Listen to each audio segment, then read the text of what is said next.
Hi friends, ഓണക്കിറ്റ് വിതരണവുമായി ബന്ധപ്പെട്ട ഏറ്റവും പുതിയ അപ്ഡേറ്റിലേക്ക് എല്ലാവർക്കും സ്വാഗതം. സംസ്ഥാനത്ത് ഭക്ഷ്യക്കിറ്റിൻ്റെ ഓണക്കിറ്റിൻ്റെ വിതരണം ജൂലൈ 31 ശനിയാഴ്ച മുതൽ ആരംഭിക്കും. ഭക്ഷ്യമന്ത്രി GR അനിൽ പാക്കിംഗ് നടപടികൾ എല്ലാം വിലയിരുത്തി.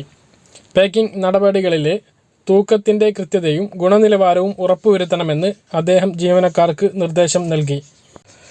പഞ്ചസാരയും വെളിച്ചെണ്ണയും ചെറുപയർ, തുവരപ്പരിപ്പ്, തേയില, മുളകുപൊടി അല്ലെങ്കിൽ മുളക്, ഉപ്പ്, മഞ്ഞൾപ്പൊടി, ആട്ട, ശർക്കര വരട്ടി അല്ലെങ്കിൽ ഉപ്പേരി, ഒരു കുളിക്കുന്ന സോപ്പ്, അണ്ടിപ്പരിപ്പ്, ഏലക്ക, സേമിയ, പാലട, ഉണക്ക അരി, ഇവ മൂന്നിൽ ഏതെങ്കിലും ഒന്ന്, നെയ്യ്, ഇവയെല്ലാം പാക്ക് ചെയ്തു വരുന്ന തുണിസഞ്ചി, ഇങ്ങനെ 16 ഇനം സാധനങ്ങളാണ് ഓണക്കിറ്റിൽ ഉണ്ടാകുന്നത്. ശനിയാഴ്ച ദിവസം ഔദ്യോഗികമായിട്ടുള്ള ഉദ്ഘാടനത്തിന് ശേഷം AAY മഞ്ഞ റേഷൻ കാർഡിന് 31 മുതൽ 3 വരെ വിതരണം ചെയ്യും.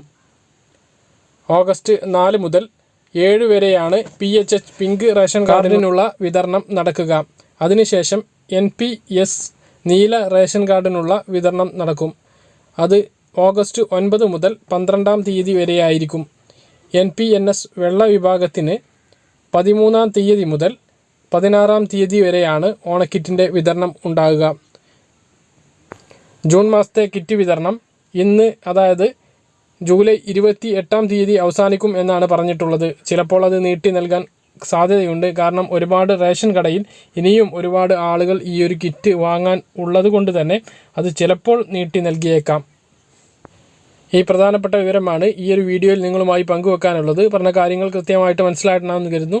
ഇതുപോലുള്ള ഇൻഫർമേഷനുകൾ ലഭിക്കാൻ ചാനൽ സബ്സ്ക്രൈബ് ചെയ്യുക, ബെല്ലൈക്കൺ എനേബിൾ ചെയ്തു വെക്കുക. മറ്റൊരു വീഡിയോയുമായി നമുക്ക് വീണ്ടും കാണാം. അതുവരേക്കും ബൈ.